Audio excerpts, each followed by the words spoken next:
नमस्कार, आप देख रहे हैं IBC 24। मैं हूं आपके साथ विजय कुमार पंड्या। खबरों की शुरुआत करते हैं। सबसे पहले बात इंदौर की करते हैं, जहां इंदौर के दीपालपुर में आयोजित किसान रैली में प्रदेश के पूर्व सीएम कमलनाथ ने कहा है कि मुझे बदहाल MP मिला था, मेरे सामने कई चुनौतियां थी, हमने एक एक करके उन्हें हल करने का प्रयास किया।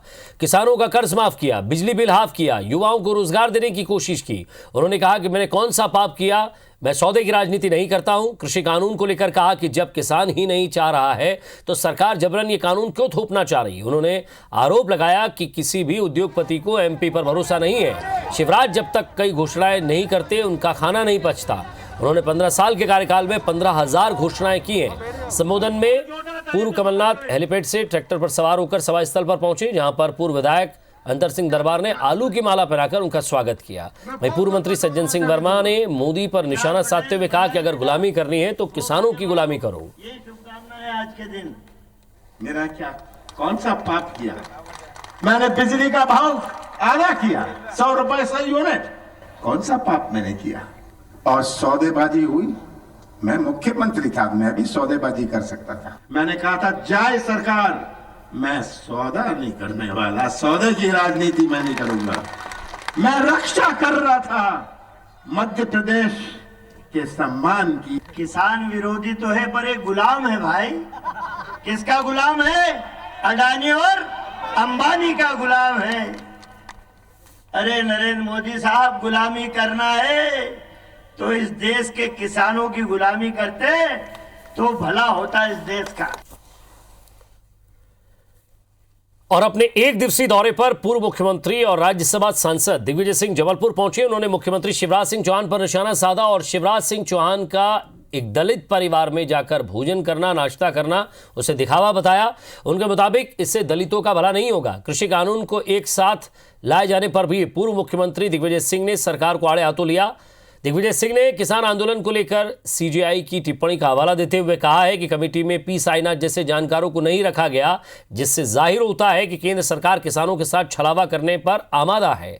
उन्होंने कहा है कि नए कृषि कानून में ऐसी कई विसंगतियां हैं जो किसानों को सड़क पर लेकर आएगी। दिग्विजय सिंह ने एक बार फिर दोहराया कि नए कृषि कानून उद्योगपति घरानों को कृषि के क्षेत्र में पिछले दरवाजे से प्रवेश देने के लिए ही लाए गए हैं।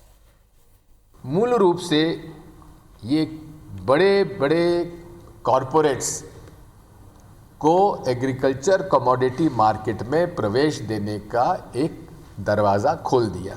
15 लाख से 18 लाख करोड़ का मार्केट, इस मार्केट में इन कॉरपोरेट्स का प्रवेश नहीं था, इसलिए ये कानून लाए गए हैं ताकि वो जहां चाहे जितना चाहे वो खरीद लें।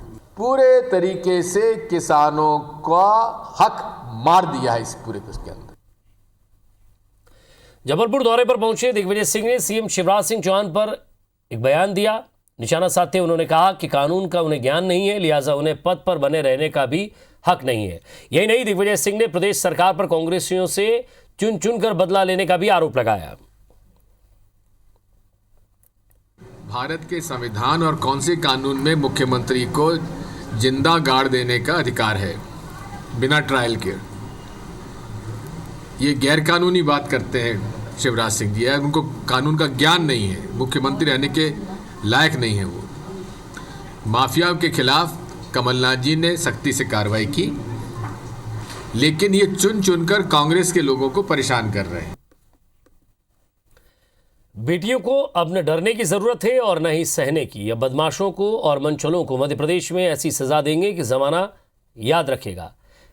ऐसे लोगों को सिर्फ जेल नहीं भेजा जाएगा, उनका मकान, जमीन और दुकान सब धूल में मिला दिया जाएगा। ये बातें भोपाल के मिंटो हॉल में राष्ट्रीय बालिका दिवस पर CM शिवराज सिंह चौहान ने कही। इस मौके पर उन्होंने बच्चियों के अधिकारों और जागरूकता के लिए पंख अभियान की शुरुआत की। उन्होंने कहा कि बेटियां, हम आपके लिए एक नया दौर लेकर आएंगे। ऐसे लोगों के खिलाफ खुलकर सामने आए, पुलिस में शिकायत करें, किसी को भी नहीं छोड़ा जाएगा। हमारी बेटियां हमारी शान है, उन्हें परेशान करने या छेड़छाड़ करने वाले समझ लें कि मामा उन्हें मिटा देगा। सब बेटियों को मध्य प्रदेश को संदेश देना चाहता हूँ, छेड़छाड़ अगर होती तो डरने की जरूरत नहीं है, बताने की आवश्यकता है और ऐसे बदमाशों को ठीक करने की जरूरत है। और मैं बेटियों तुम्हें आश्वस्त करता हूँ, वचन देता हूँ कि सरकार ऐसे बदमाशों को क्रश करके धूल में मिला के छोड़ेगी। इनको किसी भी कीमत पर हम बर्दाश्त नहीं करेंगे। अपने दतिया प्रवास के दूसरे दिन मध्य प्रदेश के गृह मंत्री डॉक्टर नरोत्तम मिश्रा ने महिला बाल विकास विभाग और पुलिस द्वारा आयोजित राष्ट्रीय बालिका दिवस कार्यक्रम में शिरकत की है। कार्यक्रम की शुरुआत उन्होंने कन्या पूजन से की। इसके बाद बसई पहुंचकर कंधारी चौराहे से कंधारी मार्ग का पूजन किया है। इस दौरान कहा कि प्रदेश में बालिकाओं की गाड़ी में पैनिक बटन लगाए जाएंगे, जिससे बटन दबाते ही 10 से 15 मिनट में पुलिस मौके पर पहुंच जाएगी। गृहमंत्री ने 26 जनवरी से पहले जेल में बंदियों को लेकर भी कई घोषणाएं की हैं। जेलों में आजीवन कारावास सजा में निरुद्ध कैदी 183 बंदियों को गणतंत्र दिवस पर रिहा किया जाएगा। इस 183 में 177 177 पुरुष और 6 महिला रिहा किए जाने का निर्णय लिया है। ये रिहा किए गए जो भी कैदी हैं 14 वर्ष से लेकर 20 वर्ष तक की सजा भुगत चुके हैं।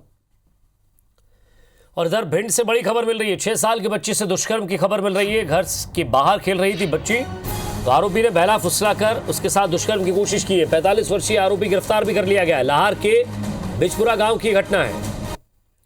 दिलीप सोनी हमारे संवाददाता हमारे साथ जुड़ गए। दिलीप, क्या है पूरा मामला, विस्तार से जानना चाहेंगे। जैसे मैं आपको बता दूं, ये घटना लाहौर थाना क्षेत्र की है। बिजपुरा जो गांव है वहां की रहने वाली जो बच्ची है 6 साल की, और ये अपने भाई के साथ घर के बाहर खेल रही है। तभी पड़ोस में ही रहने वाले 45 वर्षीय जो व्यक्ति है उसको बहला फुसला कर ले गया और उसके साथ दुष्कर्म किया उसके साथ। और उसके बाद घटना के बाद वो फरार हो गया था, लेकिन पुलिस ने उसको गिरफ्तार कर लिया है और इसमें जो आरोपी है आरोपी पर मामला दर्ज कर लिया है। शुक्रिया दिलीप इस तमाम बातचीत के लिए। और इधर भोपाल में किसानों के समर्थन में शनिवार दोपहर धरना प्रदर्शन और रैली निकालने के मामले में अब तक पूर्व मंत्री पीसी शर्मा, कैलाश मिश्रा समेत करीब 3000 लोगों पर अलग अलग एफआईआर टीटी नगर थाने में दर्ज की गई है। सभी पर बलवा और शासकीय कार्य में बाधा समेत 6 धाराएं लगाई गई हैं। पहली एफआईआर महिला सिपाही की तरफ से, जबकि दूसरी एफआईआर में पुरुष सिपाही फरियादी बनाए। इस मामले में देर रात 2 अलग अलग एफआईआर की गई हैं। पहले पुलिस लाइन की महिला सिपाही छाया सोलंकी की तरफ से शिकायत की गई और इधर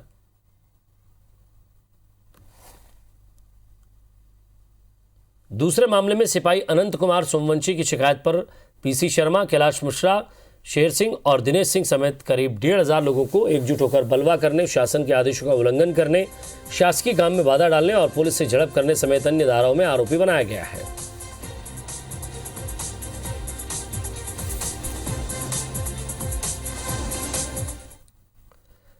कोरोना के कारण स्थगित किए गए मध्य प्रदेश विधानसभा के शीतकालीन सत्र पर महीने भर बाद कांग्रेस ने आपत्ति दर्ज कराई है। नेता प्रतिपक्ष कमलनाथ ने विधानसभा में विशेषाधिकार हनन की सूचना देते हुए स्वास्थ्य विभाग के 3 अफसरों पर कोरोना के नाम पर गुमराह कर सत्र स्थगित करने की सूचना दी है।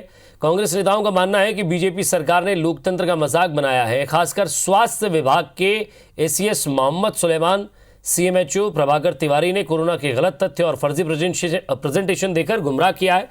इन पर कार्रवाई होनी चाहिए। मध्य प्रदेश विधानसभा में 3 वरिष्ठ अधिकारियों द्वारा कोरोना संक्रमण के संदर्भ में गलत जानकारियां दी गई, प्रेजेंटेशन दिया गया। सरकार के संरक्षण में सत्र स्थगित करने के लिए विधानसभा को भ्रमित किया गया। अधिकारियों पर विशेष अधिकार हनन के तहत कार्रवाई की जाना चाहिए। किसी भी विधायक का ये अधिकार है कि वो विशेषाधिकार हनन की सूचना दे, परंतु ये सुनिश्चित होना चाहिए कि इसमें कोई राजनीति ना की जाए। अच्छा होता कमलनाथ जी आप उस समय ये संवेदनशीलता दिखाते जब स्वयं आप मुख्यमंत्री थे, तो शायद मध्य प्रदेश की स्थिति अच्छी होती। पूर्व सांसद और चांचोड़ा के वर्तमान विधायक लक्ष्मण सिंह ने शराब बिक्री का न सिर्फ समर्थन किया बल्कि कहा है कि उनके रेवेन्यू से सरकार चलती है और लोगों को तनख्वाह मिलती है। सरकार रेवेन्यू का पैसा स्वास्थ्य सेवाओं पर भी खर्च करती है। उन्होंने कहा कि गुजरात में शराब बंद होने के बाद शराब की तस्करी बढ़ी है और वहां नकली शराब से मौतें हुई हैं। उन्होंने शराब बिक्री रोकने की बजाय नकली शराब को रोकने की वकालत की है। उस पर लिखा रहता है कि ज़्यादा पीना हानिकारक है, तो अगर सीमित मात्रा में तो उससे रेवेन्यू मिलती है, सरकार को पैसा मिलता है, सरकार तनख्वाह बांटती है ये कर्मचारियों की, वो जो पैसा आता है उससे। और जब जनता नहीं मांग रही है तो उनको क्या तकलीफ है, जिसको लेना है ले, नहीं लेना मतलब। उत्तर प्रदेश कांग्रेस संगठन को दुरुस्त करने के लिए पूरी ताकत से जुटी हुई है कांग्रेस के प्रभारी सचिवों में सीपी मित्तल, संजय कपूर, कुलदीप इंदौरिया, सुधांशु त्रिपाठी ने महीने भर में पूरे प्रदेश का दौरा करके रिपोर्ट पीसीसी चीफ कमलनाथ को सौंप दी है। प्रभारी सचिवों की रिपोर्ट का दावा है कि मध्य प्रदेश में 10 से 12 जैसे जिले हैं जहां संगठन की हालत वेंटिलेटर पर है, लिहाजा इन जिलों में संगठन को खड़ा करने के लिए प्रदेश कांग्रेस अध्यक्ष को बड़ा कदम उठाना होगा।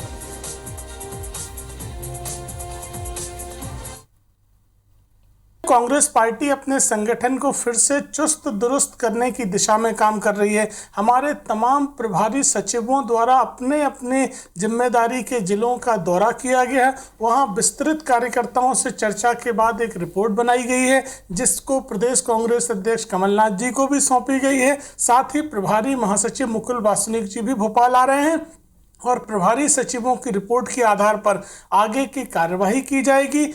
अब प्रभारी सचिव के रूप में कोई भी सेल्समैन आए या कोई भी मार्केटिंग मैनेजर आए, अब कांग्रेस की स्थिति ठीक नहीं होगी, क्योंकि सरकार या पार्टी नेता से, नीति से और नियत से चलती है। कांग्रेस के पास ना कोई नेता है, ना कांग्रेस की नीति है और ना कांग्रेस की नियत अच्छी है। मध्य प्रदेश में छिड़ी तबादले की सियासत के बीच राज्य शासन ने 8 आईपीएस अफसरों के तबादले किए हैं।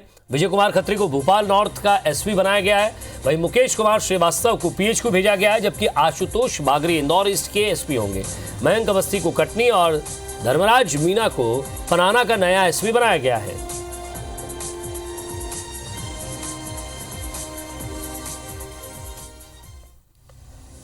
इंदौर तुगोगंज पुलिस ने पंजाब बैंक के ब्रांच मैनेजर को नाबालिग लड़की का दुष्कर्म कर उसका वीडियो बनाने और ब्लैकमेलिंग के आरोप में गिरफ्तार किया है। दरअसल नाबालिग के शिकायत पर मोहाली पंजाब बैंक के ब्रांच मैनेजर परविंदर जामवाल को पुलिस ने इंदौर बुलाकर गिरफ्तार किया है।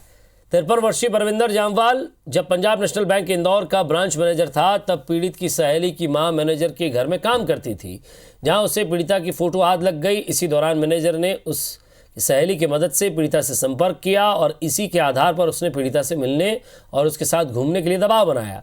जब पीड़िता मैनेजर के साथ घूमने को तैयार हो गई तो उसके बाद पीड़िता को होटल में ले जाकर मैनेजर ने उसके साथ दुष्कर्म किया और उसका वीडियो बना लिया और धमकी भी देने लगा।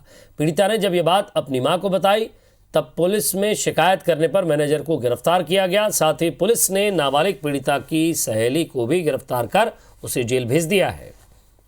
परविंदर जामवाल हैं, पंजाब नेशनल बैंक मोहाली में चीफ मैनेजर हैं।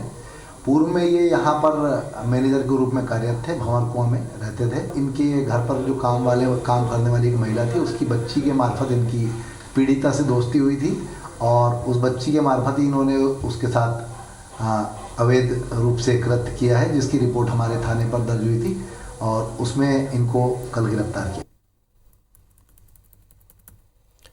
और इंदौर में एमडी ड्रग्स मामले में अंडरवर्ल्ड से जुड़े 2 लोगों को गिरफ्तार किया गया है, जिसमें से एक आरोपी अबू सलेम गैंग का सदस्य रहा है।